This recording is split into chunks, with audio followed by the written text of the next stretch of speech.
नमस्कार दोस्तों, स्वागत है आप लोगों का इस वीडियो में। दोस्तों, इस वीडियो में हम उदाहरणों को करेंगे जो एक्सरसाइज 6 से पहले दिए गए हैं। उन उदाहरणों को हम करेंगे। इससे पूर्व की वीडियो में हमने एक्सरसाइज 6B को कंप्लीट कर लिया है। यदि आप लोगों ने उन वीडियोज़ को नहीं देखा तो जाकर देख लीजिएगा।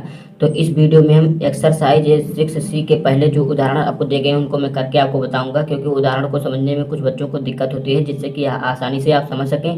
जब आप उदाहरण समझ ले जाएंगे, आपने आपको थ्योरी भी पढ़ा दिया, उदाहरण समझ ले जाएंगे तो आप क्वेश्चन को बड़ी आसानी से करेंगे। और ये सब क्वेश्चन आप लोग अच्छी तरीके से अभ्यास कर लीजिएगा। यही सब क्वेश्चन परीक्षा में आ सकते हैं, ठीक है। तो देखिएगा, उदाहरण नंबर 9 हम करेंगे, 10 करेंगे, मतलब 16 उदाहरण आपको, मतलब 16 उदाहरण तक दिए गए हैं एक्सरसाइज सी के पहले तक। तो पहले हम यहाँ पर करेंगे, उदाहरण नंबर 9 दिया गया है इसको। तो पहले हम देखते हैं इसमें क्या कहा गया है। किसी संख्या के 3 गुने, तो किसी संख्या के 3 गुने तो मान लेते हैं वह संख्या 3 है। वह संख्या क्या है? वह संख्या को हम मान लेते हैं वह संख्या x है, ठीक है। तो हम उस संख्या का हमें पता नहीं, तो हम उसको एक चर संख्या मान सकते हैं, कुछ भी मान सकते हैं। तो हमने यहाँ पर x मान लिया, ठीक है। किसी संख्या के 3 गुने, तो वह संख्या वह है और उसके 3 गुने, 3 गुने और 12 का योग, 3 गुने और 12 का योग आपको कहा गया है 72 है, ठीक है। तो संख्या बताना, तो यहाँ पर आप क्या करेंगे, 3x बराबर हो जाएगा 72, और ये इधर प्लस में उधर जाएगा माइनस में हो जाएगा, ठीक है। तो 3x बराबर हो जाएगा 72 से आप इसको घटाएंगे तो आपको कितना मिल जाएगा, यहाँ पर आपको लगभग मिल जाएगा 60 मिल जाएगा, ठीक है। तो 60 मिल जाएगा, तो x बराबर हो जाएगा 60, इधर गुणा में उधर जाएगा भाग में हो जाएगा। तो 60 को 3 से भाग देंगे तो आपको मिल जाएगा 20, तो x बराबर 20। तो वह संख्या जो होगी वह होगी 20, ठीक है। तो आप देख लीजिए, एक बार इसमें रखकर देख लीजिए, उत्तर की जांच कर सकते हैं। तो आप देखिए, x का मान इसी में रख दीजिए समीकरण में, तो 3 और गुणे x का मान आपको यहाँ पर 20 मिला था, तो यहाँ पर हमने 0 लिखा था, 20 हो जाएगा, ठीक है। तो x और यहाँ पर हो जाएगा 20 और प्लस का 12 बराबर होगा 72 के, ठीक है। तो 20 × 60 और प्लस का 12 बराबर 72 के होगा। तो यहाँ पर आप देख सकते हैं 60 12 72 बराबर 72। तो इस प्रकार हमारा उत्तर भी सही होगा। अब चलिए 10वें उदाहरण पर चलते हैं। अब देखेंगे 10वें क्वेश्चन में कहा गया है, किसी संख्या के 1/4 में से 1 घटाने पर शेषफल 1 आता है, वह संख्या बताइए। तो जो हमें संख्या दी नहीं गई, तो उस संख्या को हम मान लेते हैं कि x है, ठीक है। कोई भी चर संख्या आप मान सकते हैं, माने नहीं है x माने, आप a माने b माने, कुछ भी मान सकते हैं, ठीक है। तो मैं वह संख्या यहाँ पर y मान लेता हूँ, ठीक है। तो मैंने y मान लिया। किसी संख्या का 1/4 यानी जो आपको संख्या दी गई y, उसका 1/4 यानी 1/4, 1/4 गुणे y में से 1 घटाने पर उसका शेषफल जो है 1 आता है। तो यहाँ पर क्या हो जाएगा, 1 का गुणा y में करेंगे तो आपको y ही मिलेगा। तो y/4 और माइनस का 1 बराबर 1 कहा गया, ठीक है। तो y हो जाएगा, और माइनस हमने आपको बताया था इसका गुणा इसमें भी होगा, इसका गुणा इसमें भी होगा। तो क्या हो जाएगा, 4 हो जाएगा यहाँ पर माइनस का, और यहाँ पर बराबर में 4 हो जाएगा, ठीक है।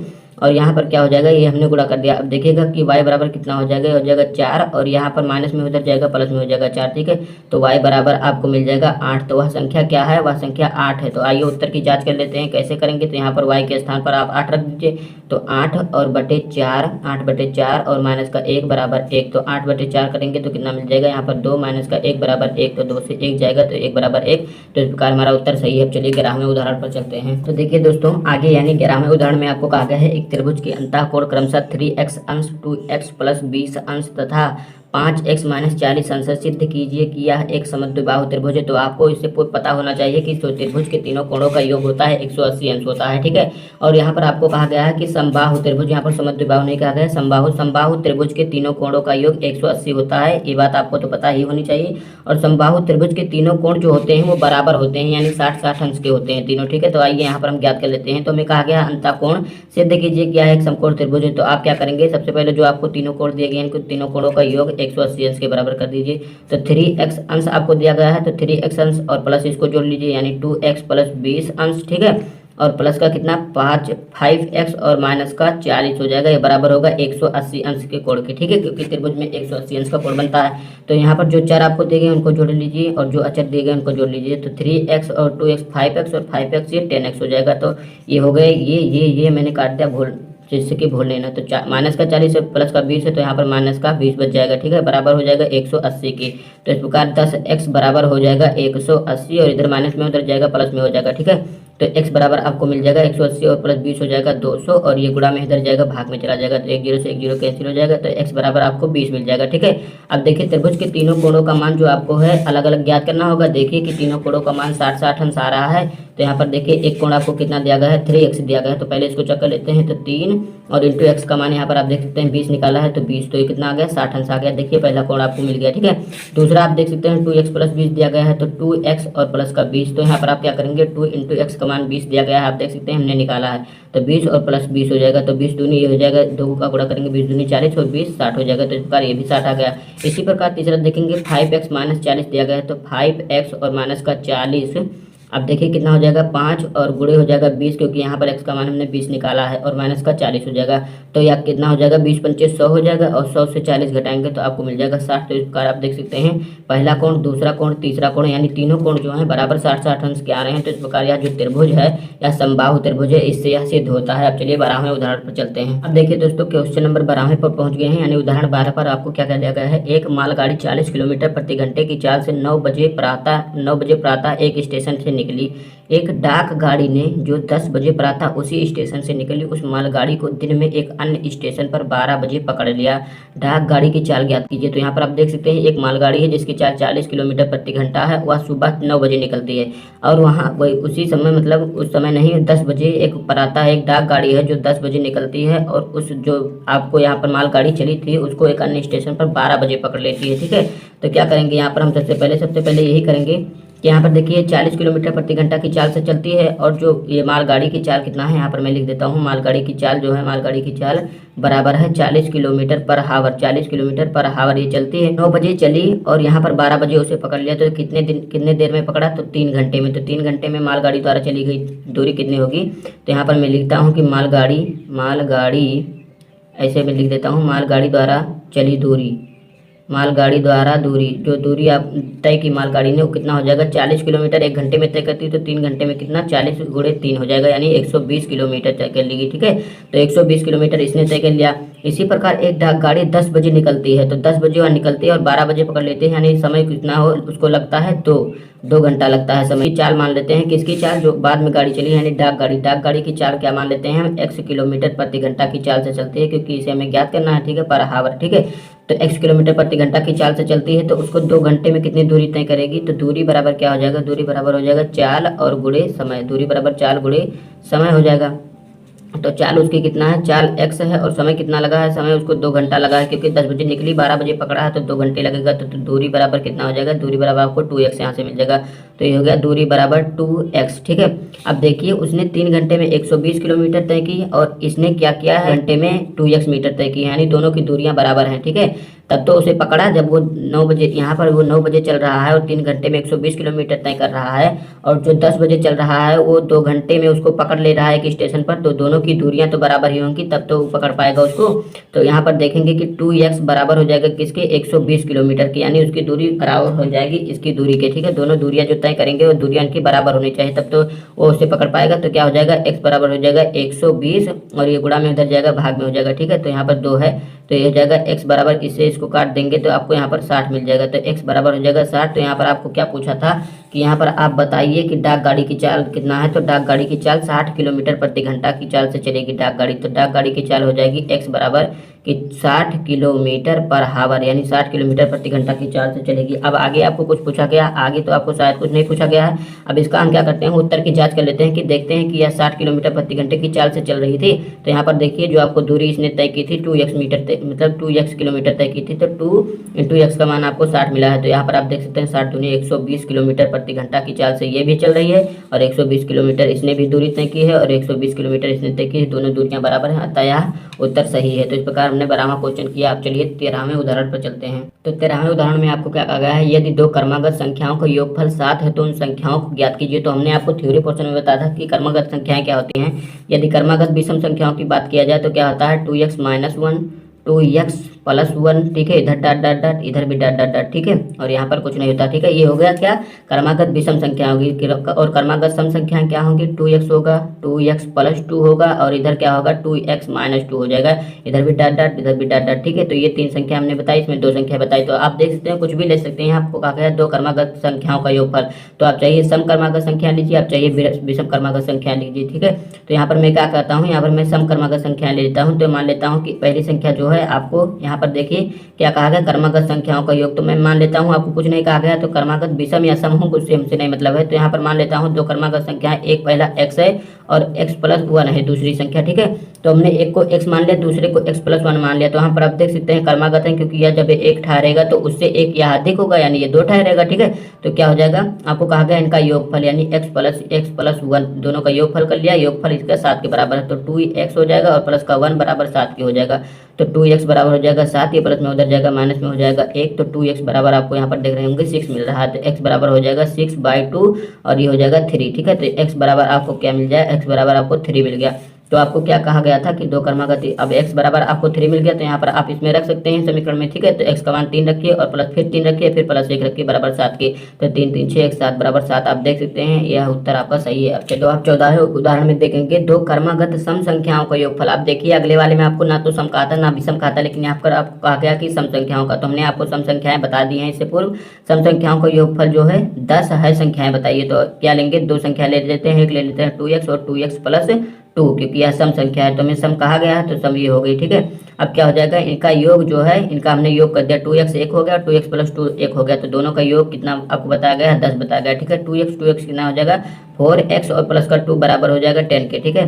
तो क्या हो जाएगा 4x बराबर हो जाएगा 10, ये प्लस में उधर जाएगा माइनस में हो जाएगा। तो 4x बराबर हो जाएगा 10 से 2 जाएगा तो 8 बच जाएगा। तो x बराबर हो जाएगा 8 बटे यहाँ पर 4 हो जाएगा। तो 8 में 4 से भाग देंगे तो आपको यहाँ पर 2 मिल जाएगा, ठीक है। तो x बराबर आपको 2 मिल गया। आप चाहिए तो आप उत्तर की जाँच कर सकते हैं, कैसे, x का मान इसमें रख दीजिए। तो x का मान यहाँ पर रखेंगे तो हो जाएगा 2 गुणे x के स्थान पर 2, फिर प्लस 2 गुणे x के स्थान पर 2 और प्लस का 2 बराबर हो जाएगा 10 के, ठीक है। तो 2 दूनी 4 ये हो जाएगा और प्लस 2 दूनी 4 ये हो जाएगा, ठीक है। और प्लस का 2 बराबर हो जाएगा 10 के। तो 4 और 4 8 और 2 10, तो 10 बराबर 10। इस प्रकार आप देख सकते हैं ये आपका उत्तर जो आया है ये फाइनली सही है। तो इस प्रकार हमारा 14वां उदाहरण हो गया। आप चलिए 15वें उदाहरण पर चलते हैं। देखेंगे आप 15वें उदाहरण में आपको कहा गया है नेहा, आदर्श और रजिया के पास क्रमशः 2y+1 3y-2 रुपए हैं।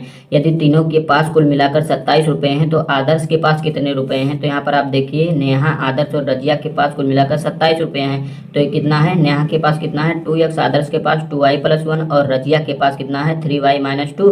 और आपको कहा गया है कि आदर्श के पास कितने रुपए हैं। तो आदर्श वाला रुपया कौन सा, ये वाला है। तो इसी को हमें ज्ञात करना है, ठीक है। तो हम क्या करेंगे, यानी 2y और प्लस 2y+1, यानी नेहा, आदर्श और रजिया सबका जो है रुपया जो है इनके पास, उनको हम जोड़ लेते हैं, ठीक है। तो यहाँ पर देखिए 2y लिख लिया, 2y+1 लिख लिया और 3y-2 लिख दिया, बराबर होगा 27 के, क्योंकि सबके पास मिलाकर 27 रुपये आपको बताया गया है। तो 2y इसको जोड़ लीजिए और 3y, ये 2 2 4 और 3 7y मिल जाएगा आपको। यहाँ पर देखिए माइनस का 2 है, प्लस का 1 है, तो माइनस का 1 मिल जाएगा, बराबर हो जाएगा 27 के, ठीक है।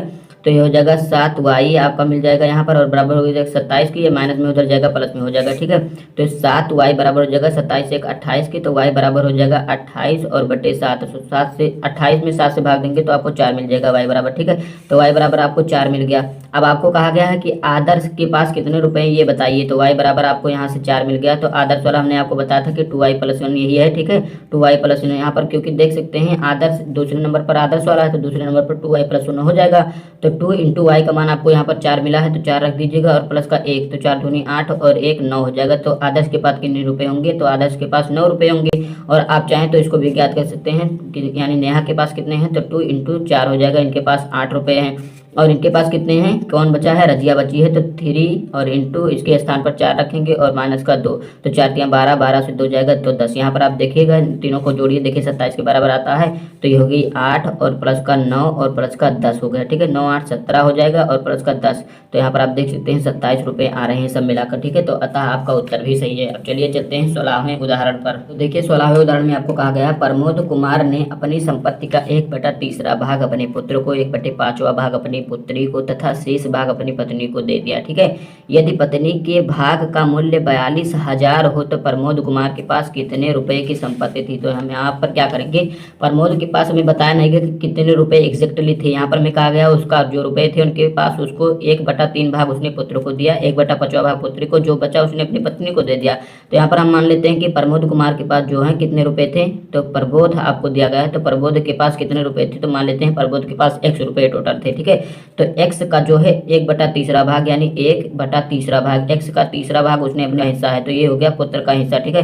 और पुत्री का हिस्सा कितना हो जाएगा, यहाँ पर मैं लिखता हूँ कि पुत्री का हिस्सा कितना हो जाएगा, x का कितना 1/5वां भाग दिया है, तो 1/5वां भाग और पत्नी का कितना हो जाएगा, उसने कहा है पत्नी, तो पत्नी x उनके पास टोटल रुपए था, तो यहाँ पर मैं लिखता हूँ कि पत्नी का भाग कितना होगा, तो x रुपए उनके पास टोटल था प्रबोध के पास, तो x रुपये में से क्या किया उन्होंने, x रुपये में से x बटा 3 यानी 1 इंटू एक्स बटा 3, तो यानी इसका गुणा 1 में होगा तो x आ जाएगा, तो x बटा 3 और प्लस का x बटा 5 यहाँ पर आपको दिया गया है, पाँचवा भाग कहा गया है, तो यहाँ पर 5 लिखिएगा, तो x बटे पाँचवा भाग, तो उन्होंने x में से x बटे तीसरा भाग दे दिया अपने पुत्र को और x बटे पाँचवा भाग दे दिया पुत्री को, तो इसे जोड़कर निकाल देंगे तो जो धन था उससे ये निकल जाएगा, तो जो बचा उसकी पत्नी को मिल गया, तो यही रुपए क्या मिलेगा इसकी पत्नी को। तो यहाँ पर आपको पूछा गया कि प्रबोध के पास कितने रुपए थे टोटल, ठीक है, तो यहाँ पर आइए हम ज्ञात कर लेते हैं। कितने थे, x माइनस एक्स प्लस 3 और प्लस एक्स प्लस 5, यानी कुल मिलाकर ये जो रुपए हैं सारे रुपए मिलाकर ये कह रहा है कि क्या हुआ है, यहाँ पर पत्नी को कितना मिला है, पत्नी का भाग कितना है, यहाँ पर देखिए एक्स से जब घटाएंगे तो ये सारी पत्नी का तो भाग मिल रहा है, यहाँ पर देखिए मैंने लिखा है पत्नी,